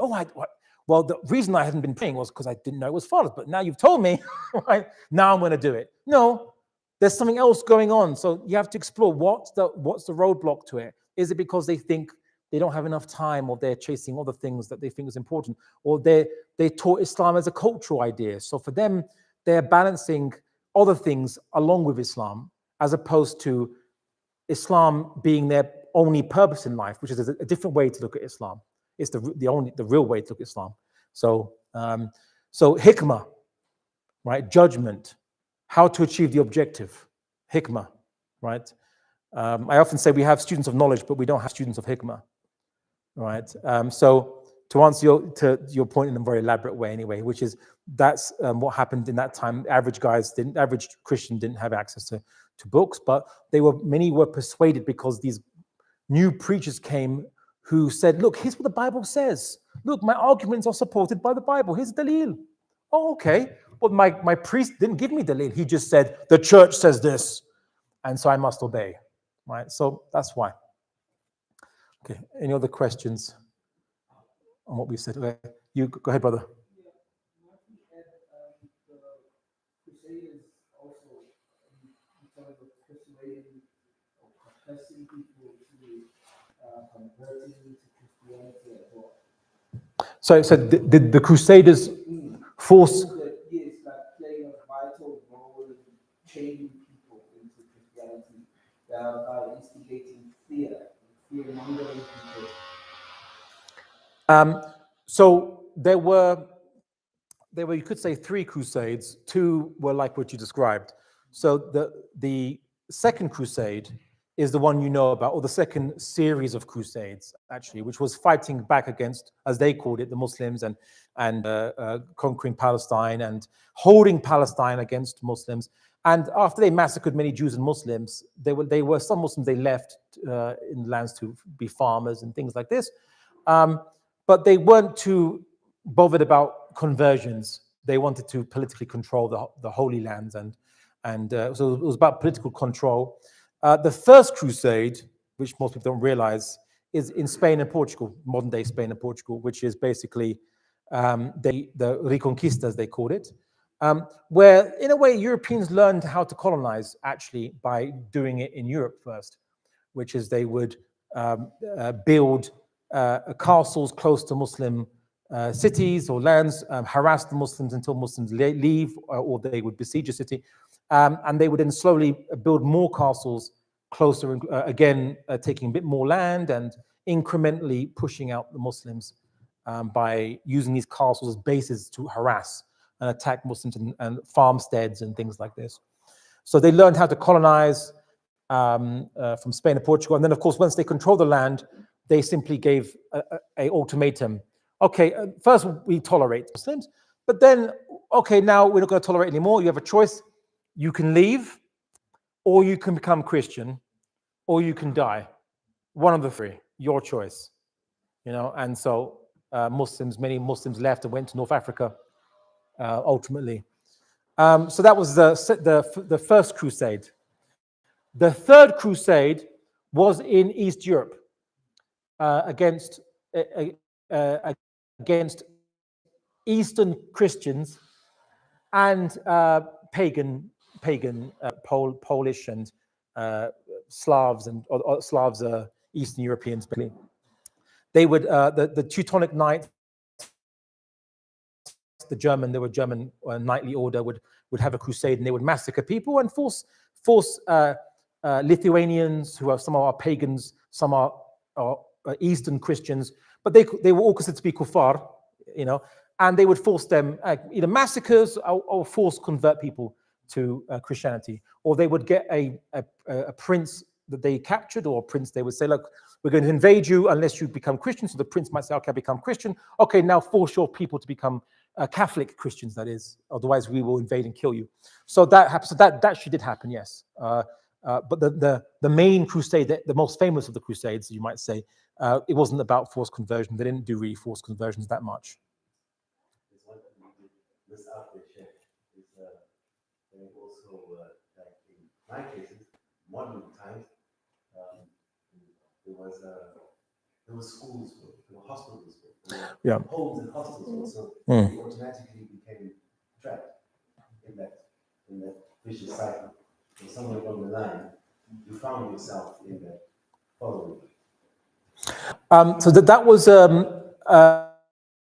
not a crusade in the traditional sense they would do it, but that was colonialism, and they discovered that all they had to do really, they couldn't force the natives to change their religion by force, and they felt that was the wrong thing to do anyway from their new world view, which we will come to tomorrow.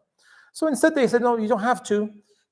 Just open up free education schools for the natives, say that they have a better future if their kids are in there, or forcefully push their kids into there, depending on the circumstance and the territory.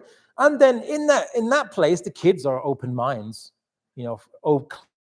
clean slates, you could say. You can then teach them Christianity, make them Christian.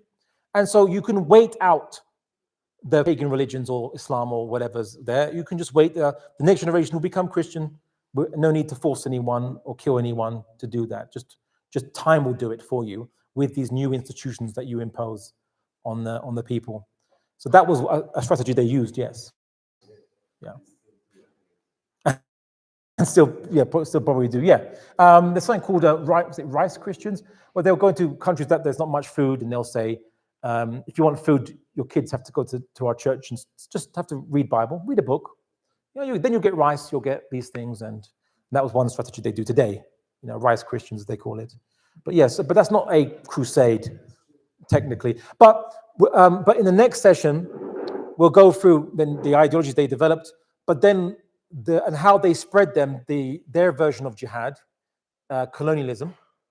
But unlike jihad didn't force Islam on people, didn't force convert, didn't get involved in different people's affairs, didn't make schools and to put their kids in these schools by force. None of that stuff at all. Didn't kick people out their homes at all. And actually, the rate of conversion to people to Islam in many of these countries was actually quite slow, because we didn't force anyone to do it. But it happened very gradually. Right, but you had like 1,000 years, that's a long time, and eventually become majority Muslim. But not everyone. Egypt, 10% Christian, right? After 1,300 years, right? But it was very slow rate. It wasn't very far. It wasn't overnight, but it happened. So colonialism. Why they developed racism or race sciences? By the way, it was to explain. They developed it to explain why other nations around the world didn't develop the same Enlightenment ideas they did, right? They said, why is it that we developed it first? We'll come to that, right? So, it must be something better about us, or either our race is more inclined to be more advanced in thinking, or Other races are less advanced, and there was ikhtilaf amongst them. Is it because other races, we just got there first, and we have to educate the other races until they become like us? Or is it because the other races could never understand our more advanced ideas because of their biological features or their biological conditions? There was ikhtilaf amongst them, but the idea of races came about in their mind. But that became about after the Enlightenment, funnily enough, not before the Enlightenment. So funnily enough, they became racist after they were quote unquote enlightened, right? So, but we'll see how they developed these ideas and so on. It was used and why they developed it, why liberalism developed racism first, and how they justified these things. So, brother, next to you, go ahead. I just want to also go about something. I see Saint Olav avoided the S word, secularism, so far. Yeah. But you can see the embryonic form of what would become secularism. Yeah. And it was then she also mentioned the important matter, which is we new generation, the young people, against society. But has it not reached the stage where secularism has established itself as an independent religion? It's not what it was once upon a time, it's a heresy that broke away from Christianity as an institution, it's a papacy, it's a response institution. We're going to get to that, secularism. So I covered the Treaty of Westphalia. People often say that's when secularism developed. No, it's not. Not then. It will develop. You'll see it tomorrow. We'll start off basically talking about the development of what will later be called secularism. So they didn't have a word for it at the time when they developed it. But I don't want to give away tomorrow's session. But the idea that it's now a religion, it's not, yes, in a way, yes, but not really. It's more like the foundation for a religion. It's like saying, is monotheism a religion? Well, not exactly. There's a deen. Deen is based on monotheism, but monotheism by itself is not a deen by itself. So simply believing that God exists is not a deen by itself. It's just a belief. But what you believe about what you should be doing because he exists, and does he communicate to us, and what does he tell us to do, that becomes the deen afterwards. So secularism is it's like painting a house. You do one coat, then a second coat. So secularism, you'll learn tomorrow, is the undercoat, and then the liberalism and socialism are the overcoat that you put around it, right? But it's not a deen by itself. But yes, Muslims were taught secularism through colonialism, to the point now that we run away from politics. We think it's not to do with the deen, when deen is about life's affairs. That's the point of it. Politics is managing life's affairs, and deen is what to do in life's affairs. So every civilization never separated their beliefs about God or gods from their life's affairs. It was always connected, right? So, Hinduism is not one religion. It's just an English word for a whole bunch of religions, mutually contradictory religions, that were practiced in Al-Hind, hence Hindu. But they call their religion, the word for religion was called Dharma, okay? Dharma means law. It also means righteousness, right? It's like saying, you can't say, okay, well, whatever you believe is the law should be separate from the law. Like, what? Right? Torah in Arabic and in Hebrew means law, right? Even Bushido in Japan means law or pathway. Sharia, pathway, way, right? So every civilization, the Romans, they've believed that their laws were connected to their culture that was approved by the gods, or honoring the gods, or the gods wanted those customs or what have you, even if they didn't believe in a direct wahi exactly, right? A bit more complicated, but they didn't believe. So it was all connected. There was no separation between the two, right? The state religion of Rome was the Roman cult, as it was called, or the belief, the different gods of Rome, right? So the idea that that's separate from life's affairs, it would be ridiculous to say that to anyone in the ancient world. They'd be like, what would you mean? You know, so secularism would say something which is radical, but I don't want to give the game away tomorrow. I want to leave that for tomorrow. But it would do something that has never been done before, and that would lead to people thinking that your religion has nothing to do with your life's affairs, or even the word religion itself, which is not the Christians never use the word religion to mean Christianity, by the way. But I don't want to give the game away. What we say tomorrow. Sure. Yeah. Going back to the, obviously, when it comes to the show, the secretly expressed wisdom is something that no one can deny. But is it worth arguing against it, because the simple fact is, in many cases, those positions are not being self-legitimate? So is it worth arguing back? Well, arguing against them in the sense that in those positions are not legitimately. Yes. I mean, okay. Well, if you so is it worth arguing against the Mudahila because the leaders themselves? There's no point arguing about obeying them when they're not our legitimate leaders in the first place. So yes, it is worth arguing against them, because what the youth see is they see Islam justifying corrupt tyranny. Tyranny, how can it come from God?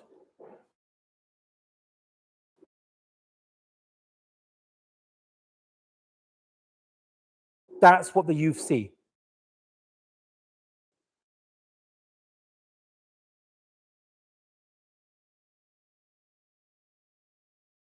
That's why there are many liberals in the Muslim world